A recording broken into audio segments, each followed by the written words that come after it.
On April 1st, 1976, two guys in a garage finished building a computer and called their company Apple. One of them was 21 years old. 9 years later, he walked into that same company and found out he no longer ran it. Competitors didn't push him out. No crash brought him down. No rival giant bought him out. The decision was made by people he had personally brought in to Apple. One of them had been selling soda 2 years earlier. This is the story of a single day that left the founder of Apple with no company, and of the 12 years that came after it. Because the same man came back. And he came back precisely because he had been thrown out. Spring 1985. Apple is not a two-man workshop anymore. It's a corporation with billions in revenue, thousands of employees, a board of directors, shareholders, and quarterly earnings calls. And at the center of all of it is 30-year-old Steve Jobs. From the outside, he's a legend. Inside the building, people are starting to fear him. He demands the impossible and gets the impossible, maybe half the time. He can call an engineer's work total garbage and 10 minutes later convince that same engineer he's building the greatest thing on the planet. Colleagues describe it the same way, over and over. Around him, you either did your best work ever or you left. Some called him a genius. Others called him impossible to work with. The truth is that both were correct. Apple's big hope is called Macintosh. Jobs runs the project himself. He calls his team pirates. An actual pirate flag flies over the building where they work. On January 22nd, 1984, during the Super Bowl, Apple airs a commercial directed by Ridley Scott. A gray column of people, a giant screen, a woman with a hammer. 2 days later, the Macintosh goes on stage. The press loves it. The first weeks of sales are a celebration. And then the arithmetic starts. The machine costs $2,495. It has 128 kilobytes of memory. That is so little that serious software simply won't run. And there is almost no software anyway. By the end of the year, Macintosh sales aren't climbing, they're falling. The money still comes from the Apple II, an 8-year-old machine that Jobs considers the past. And this is where the conflict begins. The one with no way out. 2 years earlier, Jobs had personally recruited the man who would stop him, John Sculley, president of Pepsi, the man who had been winning the shelf war against Coca-Cola. Jobs chased him for months, and by Sculley's own account, he closed the conversation with a line everyone now knows. Do you want to sell sugar water for the rest of your life? Or do you want to come with me and change the world? Sculley joined Apple in April 1983. For the first year, they are almost inseparable. People call them the dynamic duo. Jobs invents the products. Sculley builds the corporation. On paper, it's perfect. It falls apart in 18 months because these two men answer to different people. Sculley answers to the board and to Wall Street. Jobs answers to whatever he believes the future is. Sculley looks at the sales report and demands cuts to Macintosh. Jobs looks at the same report and demands more money from Macintosh. Every meeting turns into trench warfare. Employees start picking sides. The company splits, not into departments, but into two camps. In May 1985, Sculley is preparing a trip to China. Jobs sees an opening. With the CEO out of the country, he can talk to board members one by one and take control back. He starts making those calls, and it becomes the worst decision of his career. Because someone tells Scully exactly what is being said. Who that was is still argued about. The name most often mentioned is Jean-Louis Gasset, but nobody has a hard answer. Scully cancels the trip and stays in Cupertino. Friday, May 24th, 1985. A routine executive staff meeting. 10 people in a conference room. Scully doesn't open with the quarterly numbers. He says that Jobs tried to remove him while he was packing for China. And then he asks the room one question. Who should be running this company? Silence, and then people start answering. One by one. Every person in that room has a job because 9 years ago, Steve Jobs built a computer in a garage. Half of them were hired through him personally, and almost every one of them named Scully. Jobs sits there and listens to his own team, one after another, choose someone else. He later said he felt publicly humiliated. Scully later called it one of the hardest days of his life. He understood exactly whose company he was taking. On May 31st, the reorganization is announced. Jobs isn't fired. Officially, he remains chairman of Apple's board. He just doesn't have a single person reporting to him.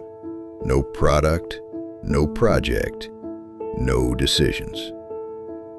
They move him into an empty office in a nearly abandoned building at the edge of campus. He brings in a desk, a chair, and a lamp, and he starts calling the place Siberia.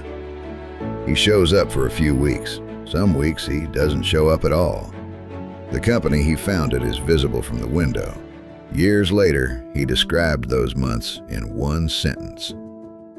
What had been the focus of his entire adult life was gone, and it was devastating. He also said he spent several months with no idea what to do next. He is 30 years old.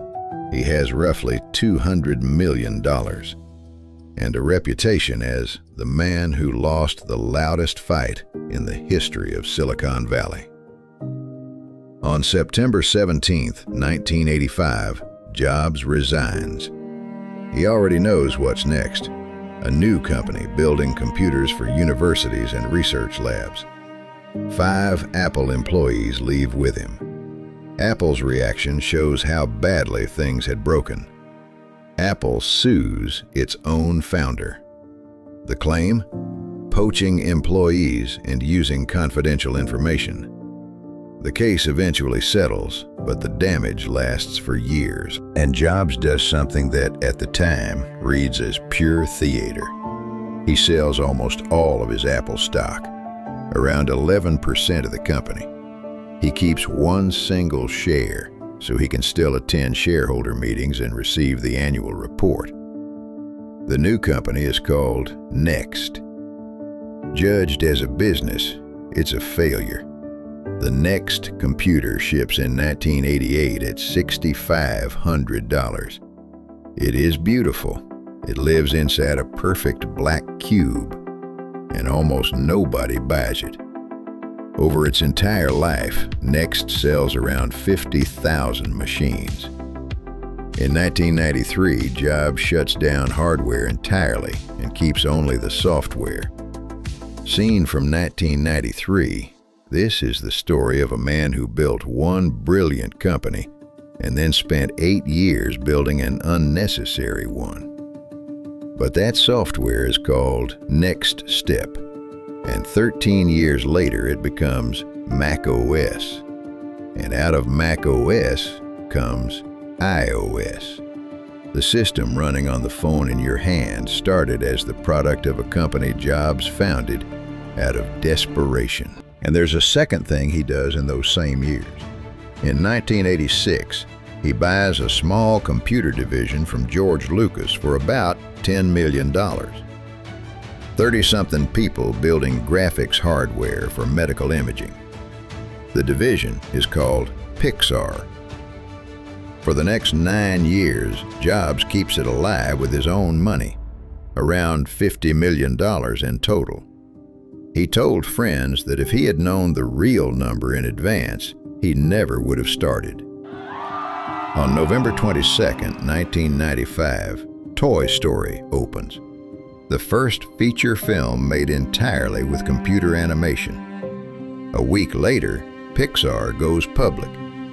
And that is the day Steve Jobs becomes a billionaire. Not 1985, not on Apple, on a company he bought after Apple threw him out. Meanwhile, what is happening to Apple? Exactly what Jobs was afraid of. The company stops understanding what it sells. The catalog fills with dozens of models whose numbers even the salespeople can't explain. The Newton, a handheld computer a decade ahead of its time, doesn't work the way it was promised and becomes a running joke. A new operating system, codenamed Copeland, never ships at all. The project is killed after years of work. CEOs replace CEOs. In fiscal year 1996, Apple loses more than $1 billion. Analysts are seriously discussing who will buy the company and for how much. And Apple has one problem that marketing cannot solve. It has no modern operating system. And a finished modern operating system exists at Next. On December 20th, 1996, Apple announces it is buying Next. $429 million in cash, plus 1.5 million shares.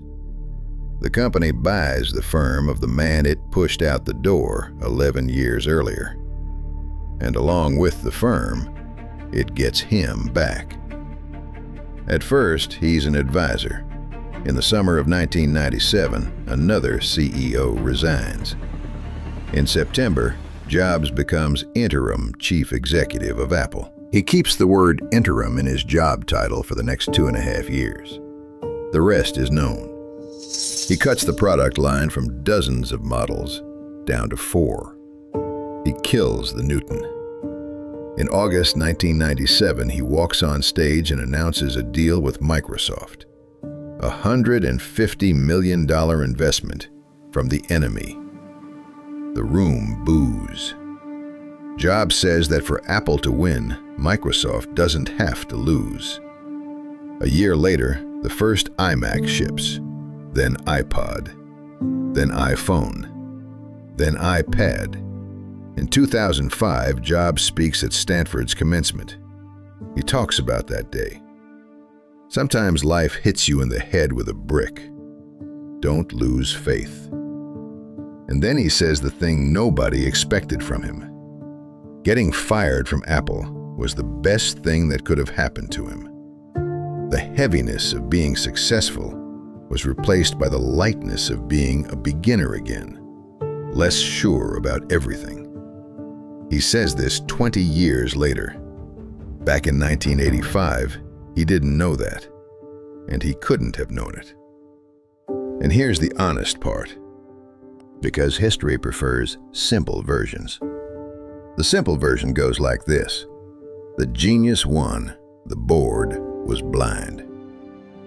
The real one is harder. In 1985, Apple genuinely was losing money. Jobs genuinely was difficult to the point of being unworkable, and he admitted that himself later. Scully genuinely made the decision he believed would save the company, and in the short term he wasn't wrong. Apple had some very strong years right after that. The 30-year-old Jobs, who could have taken power back in 1985, probably would not have built the iPhone. The iPhone was built by the 42-year-old Jobs, who had spent 11 years learning from his own mistakes on other people's money and his own, failed Next as a business, and carried Pixar to the finish line. Those 11 years were handed to him on May 24, 1985. It just looked like an ending at the time. If there's a turning point from another company's history worth taking apart like this, put it in the comments. I read all of them.